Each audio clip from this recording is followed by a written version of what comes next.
From the People's Princess seemingly predicting her own fatal car crash, to a royal who doesn't sweat and has a close relationship with a predator. And then there's the family's long uncomfortable history of cozy friendships with Nazis. When it comes to scandals, the British monarchy doesn't have just a few skeletons in its closet, it's got an entire graveyard. On today's episode of the Infographic Show, we're digging up the most shocking royal scandals in British history.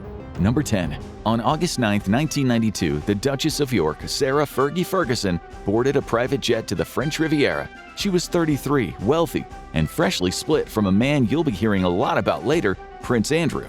Accompanying her were her young daughters, Princess Beatrice and Eugenie, and a couple of police protection officers and a nanny with her, all on the taxpayers' dime, of course. They'd rented a beautiful farmhouse where they would sit around the pool and bask in the French sun. At least that was the plan. A French paparazzo found out about the royal retreat and crawled through the undergrowth to take a few valuable snaps. And what he saw was worth its weight in gold. An American getting close to a member of the British elite. But if that wasn't enough to drag the royal reputation through the mud, he was sucking on her toe. The sucker in question was her financial advisor, John Bryan, a rich Texan. As you'll see later, Fergie liked her men with large bank accounts. As she rubbed sunscreen onto Bryan's glistening bald head, he decided to return the favor by giving special attention to her feet. The photographer picked up his 60,000 pounds from the Daily Mirror, and later the images of the toe sucking were syndicated and plastered in newspapers all over the world. This was the early 90s. British royals weren't supposed to do that kind of thing. Certainly not when Fergie and Andrew's divorce was still years away from being finalized. Queen Elizabeth summoned Fergie to Balmoral Castle to give her a stern telling-off. And then came the intrigue. Newspapers started saying it was Diana, Princess of Wales, who had tipped off the press about Fergie's French excursion. It was also rumored that British intelligence officers had made the call to make Fergie look bad so Andrew could get custody of the kids. Years later, Fergie would agree in her biography. Suffice it to say, it was a huge story at the time, but nothing on what Fergie would have to face many years later. But more on that later. Number 9. Lord Louis Mountbatten was the maternal uncle of Prince Philip, Duke of Edinburgh, and the Queen's husband, and a second cousin to King George VI. He wasn't technically a member of the royal family, but he was close enough. As the former Viceroy of India and a man with a chest full of medals from both world wars, Mountbatten was one of the top dogs in Britain's power circles. His first brush with scandal came in the 1970s. He was approached to support a coup plot hatched by MI5 figures and members of the British establishment, possibly even a few royals who wanted to remove Prime Minister Harold Wilson from power. The establishment and the CIA thought Wilson was too left-wing, maybe even a closet communist. They were wrong, but that didn't stop a handful of spies and their allies from plotting to smear leftist politicians with propaganda in what became known as Operation Clockwork Orange. Because Mountbatten was widely admired by the public, the conspirators imagined that he'd lead an interim national unity government once Wilson was forced out. Mountbatten refused, and the coup never happened. But that wasn't the end of his scandals. He was married to Edwina Ashley, the daughter of a baron and an heir to a wealthy line of earls, the kind of people who more or less owned Britain at the time. That marriage made both of them incredibly rich. But it was his extracurricular love life that raised some eyebrows. His driver in the late 1940s later claimed that Mountbatten's favorite hangout was a well-known gay club in Malta, at a time when homosexuality was still illegal. It was a very scandalous rumor about a man who would one day become the Chief of Defense Staff. Of course, the Americans under FBI Chief J. Edgar Hoover, possibly even Gay himself, had a file on Mountbatten, maybe for leverage, maybe not. The Bureau wrote that Mountbatten was of extremely low morals. Witnesses later came forward who said they delivered young men to Mountbatten. Others said that there was a ring of very posh men who had numerous men delivered to grand houses for orgies, and the victims came forward too. This came out long after Mountbatten died. He had been blown up by the IRA. The victims told the British media that they had been carefully selected to serve the rich and powerful. The investigation is ongoing, but it certainly doesn't look good for the British royalty. Let's lighten things up with Nazis. Number 8. In 2005, the British media said once again the royals were in the process of major damage limitation. And that's because Prince Harry, then 20, had the bright idea of turning up to a fancy dress party in a Nazi uniform. It caused immediate outrage. The reason for the anger? a possible future king of England shouldn't be dressed in the style of men who had exterminated millions of Jews in Europe while enslaving and killing millions of Slavs. It just wasn't a good look for Harry. A photo that showed him happily puffing on a cigarette with a drink at the end of an arm emblazoned with a swastika. To make matters worse, some British royals were soon going to attend the 60th anniversary of the liberation of Auschwitz. Harry had just opened a very ugly can of Nazi worms. People started talking about the royal German heritage. Queen Victoria's husband was German, making the royals part of the House of Saxe-Coburg and Gotha. It wasn't an issue, and then World War I rolled around. It wasn't a good look as many thousands of Brits were being sent to their deaths in the meat grinder of battle. So in 1917, they changed the Saxe-Coburg-Gotha name to Windsor.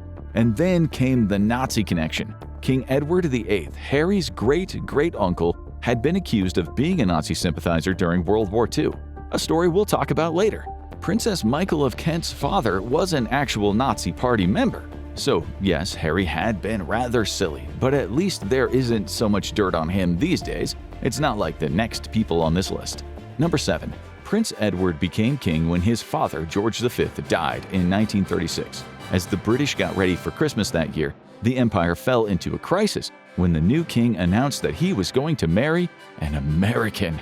This was sacrilege. Royal marriages were supposed to preserve royal blood to secure political alliances around Europe. Now Edward was essentially talking about getting hitched to someone from Baltimore. The woman in question was Wallis Simpson. She had been married young to a U.S. Navy aviator. She may or may not have had an affair with Benito Mussolini's son-in-law while in China, leading to an alleged illegal abortion that made her infertile. Even if this wasn't true, it made hooking up with Edward a crisis in the making. When they first dated, she was married to a wealthy American businessman after divorcing the aviator, and she was rumored to have had a string of affairs with other men. Through wealthy friends, she met Edward, then a prince, and he fell head over heels. When his dad left the throne, rumors swirled that Edward was still hanging out with the American socialite. It might sound trivial now, but at the time it threatened to bring down the monarchy. Simpson then rubbed it in everyone's faces when she announced, "Soon I shall be Queen of England." Remarriage after divorce was opposed by the Church of England, and more to the point, the British people would not support their king with an American. Edward proposed that they could marry, but she didn't have to inherit all the titles. The answer from his family and the government was a very strong no. He stepped down rather than create a constitutional crisis. He chose love over duty, and the two lived happily, later becoming buddies with Adolf Hitler. Number 6. Edward's abdication was the biggest royal scandal since Henry VIII got fat, started chopping off his wife's heads, and then picked a fight with the Pope. It was about all that the royal family could take. And then Edward went and got friendly with guys who had lightning bolts and skulls on their uniforms. Edward and Wallis hung out with Hitler in 1937 at his vacation home, greeting him with a Nazi salute. The British government wasn't exactly over the moon, but the German media loved every minute of it. Edward and Wallis's visit was a feather in Hitler's cap. The Nazis weren't yet infamous for industrialized murder or medical atrocities, so Edward, now the Duke of Windsor, wasn't doing anything that seemed too outrageous. Many in the British aristocracy and the government still hoped to make peace with Hitler, and before the war, British firms were happy to trade with what was hailed as the German economic miracle. Even so, Hitler was a fascist, in charge of a one-party police state. Opposition parties were outlawed, trade unions were smashed, journalists jailed, and Jews stripped of civil rights under the Nuremberg laws. Thousands of opponents, communists, socialists, and even priests were imprisoned in early concentration camps like Dachau and Buchenwald. So, Edward's visit was still controversial. He said that it was about trying to secure good relations in Europe in chaos. They obviously enjoyed themselves in Germany. After all, in England, Wallis was treated like she had the plague. In Germany, she was treated like a queen. Later, the scandal was made worse when the Minister of Armaments and War Production, Albert Speer, said that had Edward remained king, Germany and Britain would have gotten on like a house on fire. Even Hitler agreed. It was too much scandal for the palace to take, so they put Edward and Wallis on a plane to become the governor of the Bahamas. Number 5. As the Queen's husband, Philip would always be a prince, but he was the king of offense, a man who should have put his foot in his mouth on many occasions. Like the time he was up in Scotland with a Scottish driving instructor and asked with a straight face, How do you keep the natives off the booze long enough to pass the test? He wasn't joking. The suggestion was that the Scots liked to drink, which statistically wasn't any different from England. But Philip wasn't really a man of data or nuance. His mind had been cast in the furnace of bias, evident when he offended British women when he stated, "British women can't cook."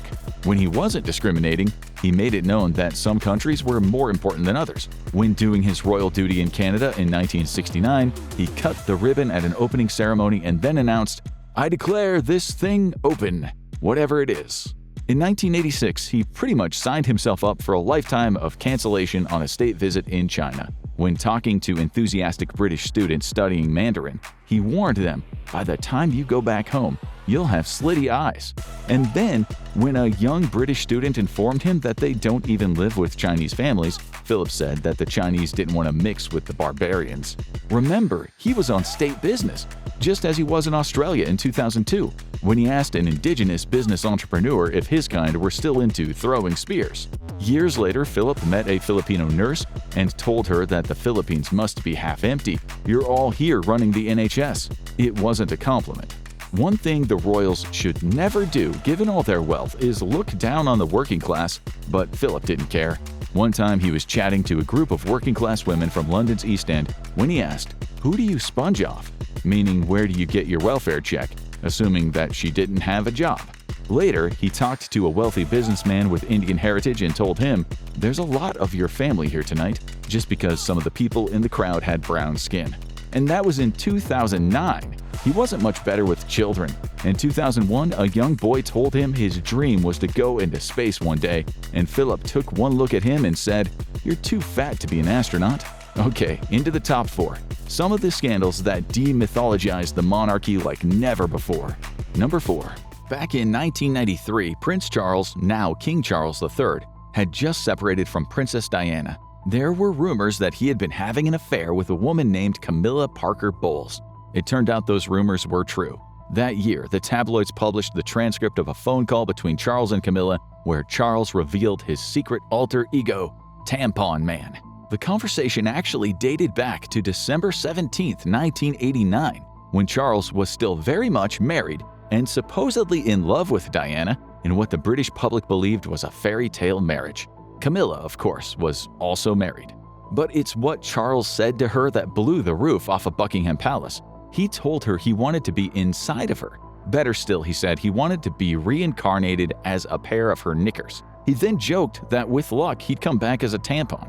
She replied, "Oh, what a wonderful idea," to which he said he'd probably end up being flushed down the toilet. "Oh, darling," she laughed. Well, at least he had a sense of humor.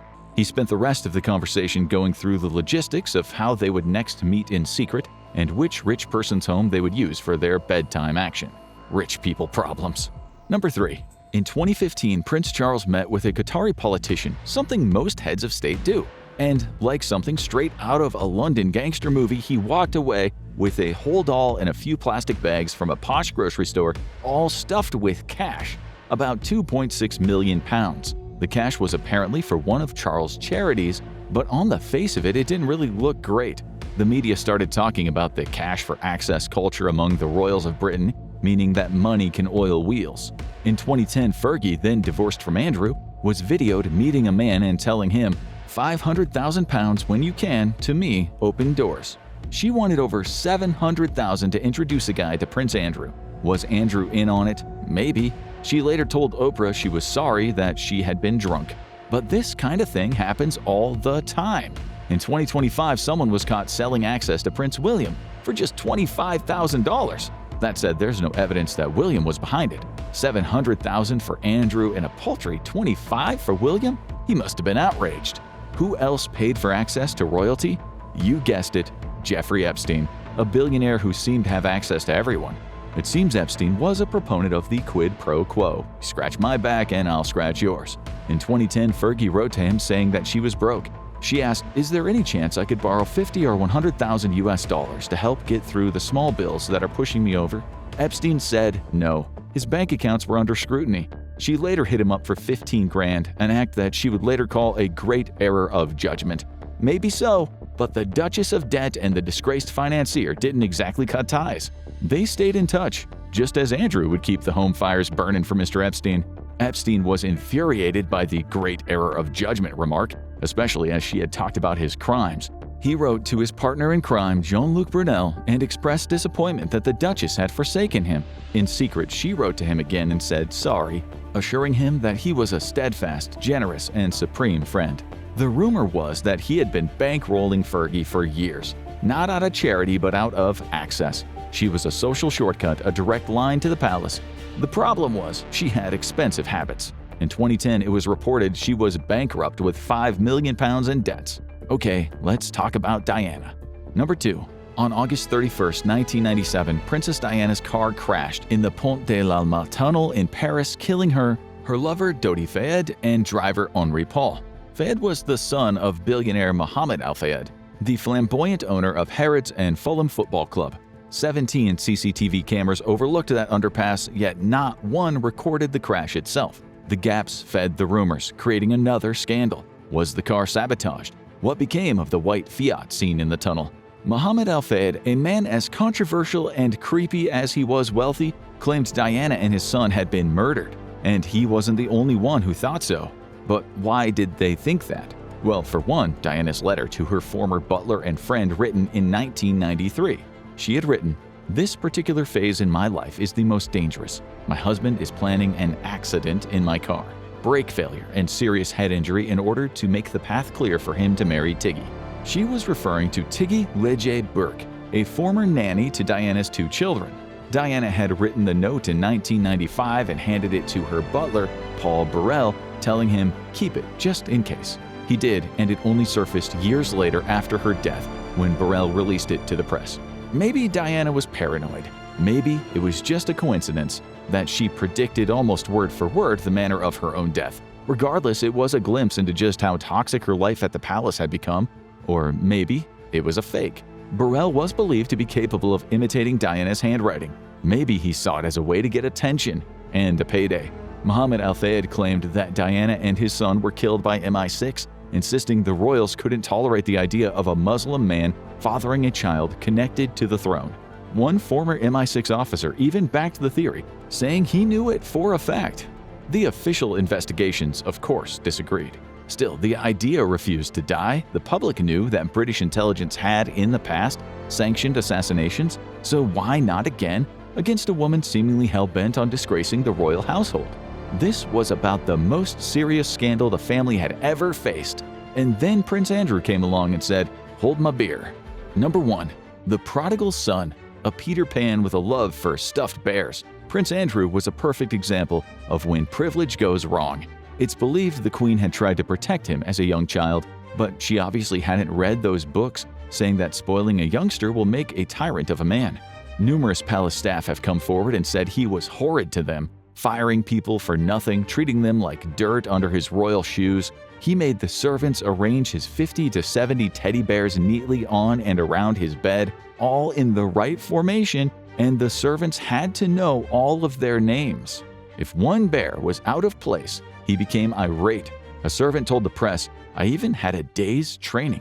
It was so peculiar. After all, he was a grown man who had served in the Falklands. This is what you get when you smother a child with luxury and privilege. He was tainted, faulty goods. And then came his eyes wide shut relationship with his good old friend, Jeffrey Epstein. The truth is, Andrew is not great at wriggling out of trouble. He is no man of the streets. He was photographed with his arm wrapped around one of Epstein's victims, Virginia Giuffre, and then claimed he had no recollection of it. He also denied ever visiting a nightclub with Giuffre, then just a teenager, where he supposedly spent the night sweating up a storm on the dance floor. According to Andrew, that was impossible, because he can't sweat. He physically can't do it. Oh, and apparently he was at a local pizza restaurant that night anyway. When the BBC asked why he stayed friends with Epstein after his conviction, his excuse is that he was doing the honorable thing by breaking up with Epstein face to face. And then it emerged that he had written to Epstein when the Virginia Giuffre photo emerged saying, "We are in this together." His BBC denial was obviously a bald-faced lie, although we knew that already. He finished his letter with "Keep in close touch" and "Let's play some more soon." He's had to give up his titles such as the Duke of York, but one feels this scandal could be the one to rock the royal family off its pedestal. The British royal scandals were messy, but that is nothing compared to what was happening in their bloodlines. Watch when royal inbreeding went horribly wrong to see how power and genetics collided in the worst way, or click on this video instead.